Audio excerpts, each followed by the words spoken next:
नमस्कार, मैं रविश कुमार। क्या चुनाव आयोग अपनी स्वायत्तता के लिए प्रधानमंत्री नरेंद्र मोदी की मर्जी पर निर्भर हो जाएगा? क्या उन लोगों की आशंकाओं में आपको भी दम नजर आता है जो कह रहे हैं कि इसके बाद चुनाव आयोग की स्वायत्तता संदिग्ध हो जाएगी और यह संस्था भी अब समाप्ति की ओर अग्रसर हो जाएगी, ये भी मैनेज हो जाएगा? हम इस पर विस्तार से बात करेंगे, लेकिन Punjab and Haryana high court से जुड़ी एक खबर पर पहले नज़र डाल लेते हैं। पंजाब और हरियाणा हाई कोर्ट के जस्टिस जीएस संधावालिया और जस्टिस हरप्रीत कौर जीवन ने नूंह में बुलडोज़र चलाने पर रोक लगाते हुए पूछा था कि क्या वहां पर नस्ली संघार चल रहा है। अब खबर आई है कि दोनों जजों की बेंच को ही बदल दिया गया है। खबरें छपी हैं कि जस्टिस अरुण पल्ली और जस्टिस जगमोहन बंसल की बेंच मामले की सुनवाई करेगी। बेंच बदल दी जा रही है। 100 उदाहरण दे दिए जाएंगे कि ये सब आम प्रक्रियाएं हैं, होती रही हैं। लेकिन जिस तरह से नूंह में ज़्यादातर एक समुदाय से संबंधित इमारतों को गिराया गया और उस समुदाय का नाम भी है मुसलमान, तभी तो जस्टिस संधावालिया और जस्टिस जीवन की बेंच ने पूछा होगा कि एथनिक क्लिंजिंग, नस्ली संहार तो नहीं हो रहा है। आप जनता का काम बहुत बढ़ता जा रहा है। अब आपको न्यायपालिका पर भी नज़र रखनी है। अब आते हैं चुनाव आयोग के भविष्य के सवाल पर। केंद्र सरकार ने संसद के आखिरी दिनों में, इस सत्र के मॉनसून सत्र के आखिरी दिनों में एक विधेयक पेश किया। इतना महत्वपूर्ण विधेयक आखिर में पेश किया जाता है, इससे भी पता चलता है कि संस्थाओं का भविष्य अब कैसा होने जा रहा है। मुख्य चुनाव आयुक्त या चुनाव आयुक्तों की नियुक्ति जो कमेटी करेगी, उसमें भारत के मुख्य न्यायाधीश नहीं होंगे। कौन होगा? प्रधानमंत्री होंगे, उनके कैबिनेट मंत्री होंगे और नेता विपक्ष होंगे। अब दूसरा बड़ा सवाल है कि सीबीआई के निदेशक की नियुक्ति जो कमेटी करती है और लोकपाल की भी, उसमें चीफ जस्टिस या उनके द्वारा नियुक्त कोई जज हो सकते हैं। लेकिन मुख्य चुनाव आयुक्त या आयुक्त की नियुक्ति करने वाली कमेटी में चीफ जस्टिस नहीं होंगे। तो क्या इसके बाद सीबीआई के निदेशक को नियुक्त करने वाली कमेटी से भी चीफ जस्टिस को हटा दिया जाएगा? अगर मुख्य न्यायाधीश को निर्वाचन से जुड़ी प्रक्रिया में इसलिए नहीं रखा जा रहा है क्योंकि वे चुनाव की प्रक्रिया से नहीं गुजरते हैं, तब फिर इसके उलट भी एक तर्क है। नई कमेटी में तीनों व्यक्ति वही नजर आते हैं जो सीधे सीधे चुनाव लड़ते हैं, प्रधानमंत्री, कैबिनेट मंत्री और नेता विपक्ष। इनमें से हो सकता है कोई पहली बार जीत कर आया हो और पहली बार नेता विपक्ष बना हो और कैबिनेट मंत्री बना हो। तो चुनाव लड़ने वाले ही मिलकर चुनेंगे कि चुनाव आयुक्त और मुख्य चुनाव आयुक्त कौन होगा। क्या वे निष्पक्ष होकर चुनाव आयुक्त की नियुक्ति कर पाएंगे? अगर इसका जवाब भी यही है कि कांग्रेस के समय में ऐसा ही होता था, तो फिर मोदी सरकार ने नया क्या किया है, उससे बेहतर क्या बनाया है? ठीक है कि कोर्ट ने अपने आदेश में लिखा था कि नई व्यवस्था बन जाने तक चीफ जस्टिस होंगे उस कमेटी में, लेकिन यह कौन सी व्यवस्था बन रही है कि सीबीआई के चीफ की नियुक्ति में चीफ जस्टिस हो सकते हैं? मुख्य चुनाव आयुक्त की नियुक्ति से उन्हें बाहर कर दिया जाएगा। यही है नई व्यवस्था। और सरकार को कैबिनेट मंत्री ही मिला इस कमेटी में रखने के लिए। अब आप बताइए, प्रधानमंत्री के सामने कैबिनेट मंत्री क्या अलग राय रख पाएंगे या वहीं पर जाकर साइन करेंगे जहां पर प्रधानमंत्री करेंगे? तो फिर प्रधानमंत्री के रहते हुए कैबिनेट मंत्री को लाने की जरूरत क्या है? 1 कप चाय और 4 नमकीन बिस्किट भी बच जाएगा। 2 सदस्य एक ही सरकार के होंगे, क्या यह उचित होगा?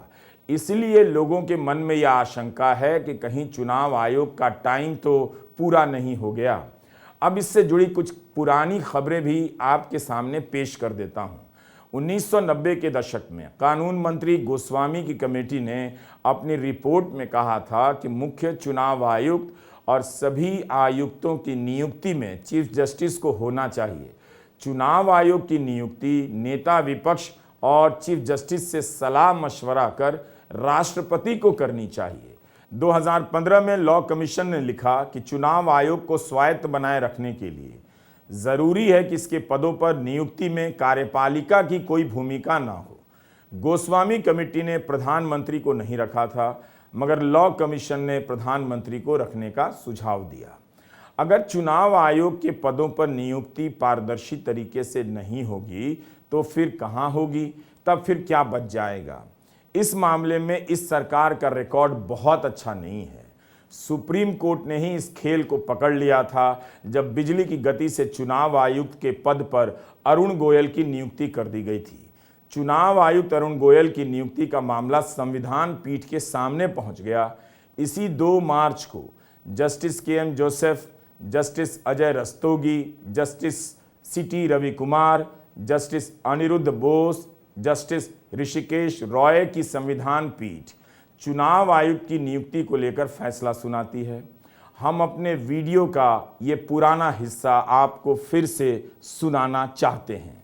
अरुण गोयल पंजाब काडर के आईएएस अधिकारी अपनी मर्जी से सेवानिवृत्त होते हैं, स्वैच्छिक सेवानिवृत्ति लेते हैं, वीआरएस लेते हैं और उसी समय चुनाव आयुक्त के पद पर नियुक्त कर दिए जाते हैं।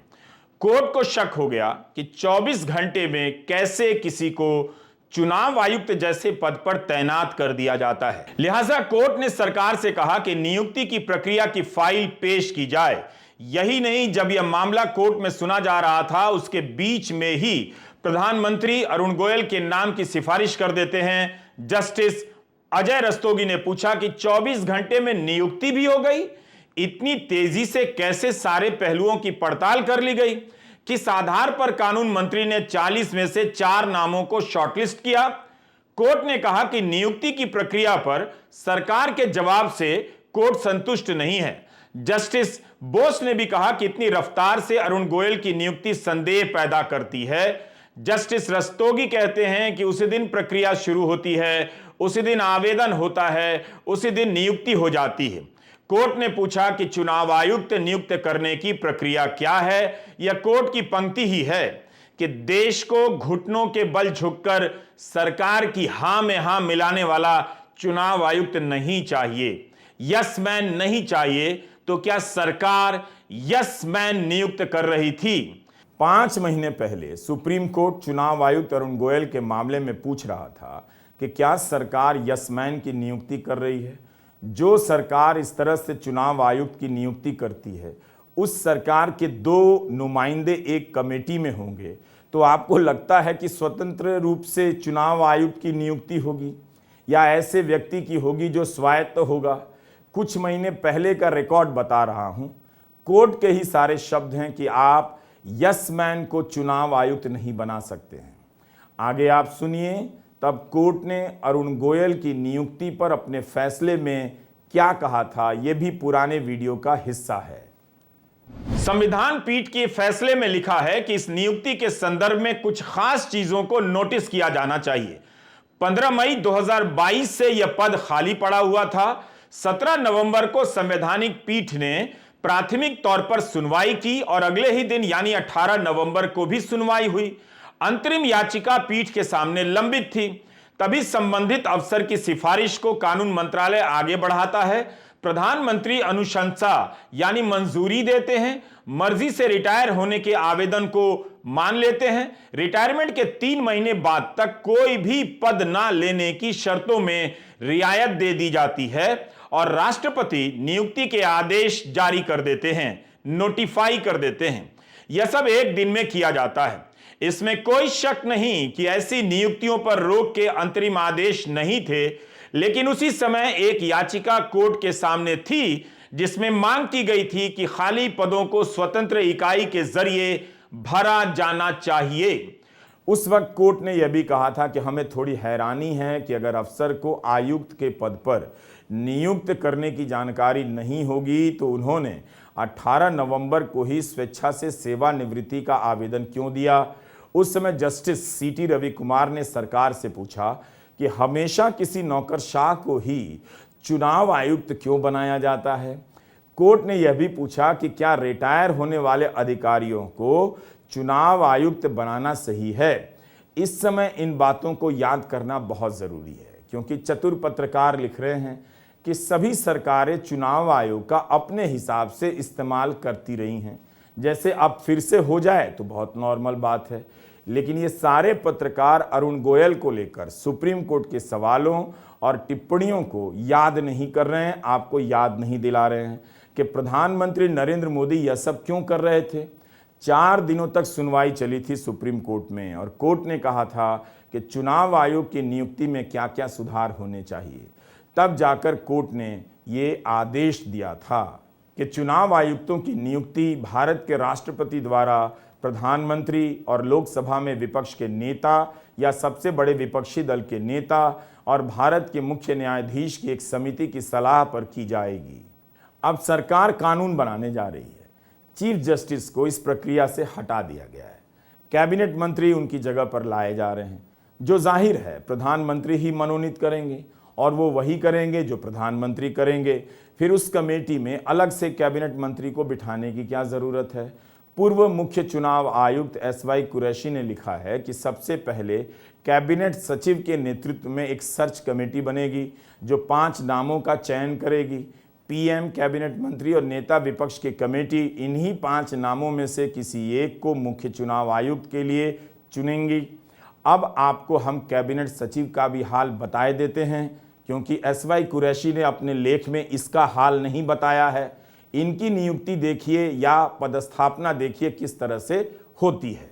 इसी बैच के राजीव गौबा 2019 से ही कैबिनेट सचिव के पद पर हैं। उन्हें तीसरी बार 1 साल का सेवा विस्तार मिला है। अब वे 2024 के चुनाव के बाद तक इस पद पर रहेंगे। आमतौर पर कैबिनेट सचिव का पद नियुक्ति के समय से 2 साल के लिए माना जाता है। यूपीए के समय भी चंद्रशेखर 4 साल तक इस पद पर रहे, मगर राजीव गौबा ने एक नया रिकॉर्ड बना दिया है।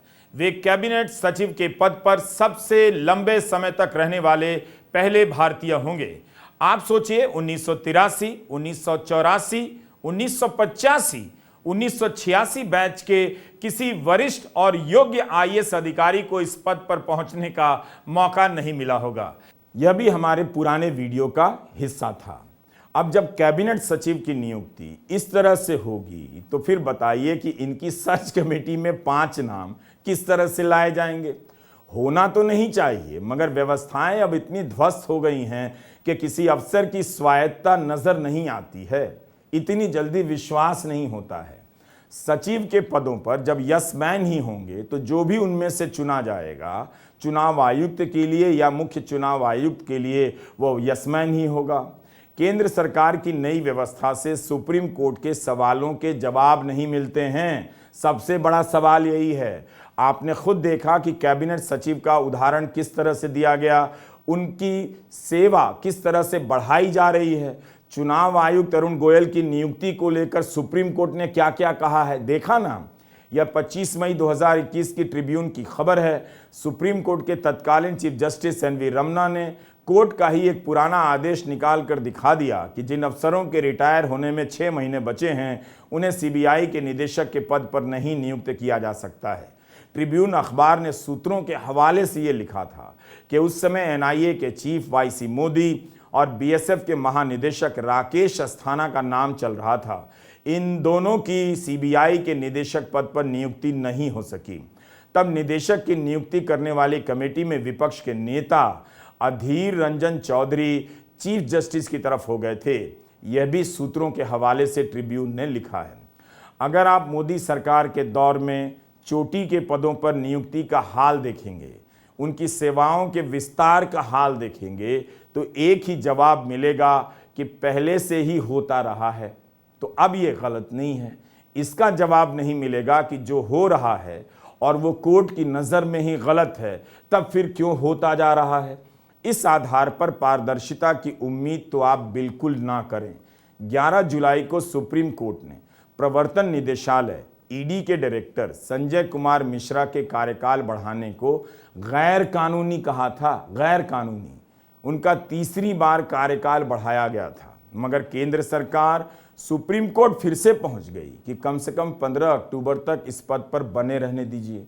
सुप्रीम कोर्ट ने कहा 15 अक्टूबर नहीं, 15 सितंबर की आधी रात से वे इस पद पर नहीं रहेंगे। तो अब आप बताइए कि कोई तो उदाहरण होना चाहिए जिससे उम्मीद हो कि चुनाव आयोग की स्वायत्तता की चिंता में नई कमेटी का ढांचा बन रहा है, वो काफ़ी बेहतर है। अपने खास को इन पदों पर बिठाने की चिंता में नई कमेटी नहीं बनाई जा रही है। यही सब वजह है कि विपक्ष के नेता से लेकर तमाम लोग सवाल उठा रहे हैं कि कहीं ऐसा तो नहीं कि अब चुनाव आयोग भी कहने भर को स्वतंत्र और स्वायत्त रह जाएगा। देश में जो हो रहा है उसे ठीक से देखिए। जब चुनाव आयोग का भविष्य नहीं रहेगा, यह संस्था कमज़ोर कर दी जाएगी, तो चुनाव का ही क्या भविष्य रह जाएगा। नमस्कार, मैं रवीश कुमार।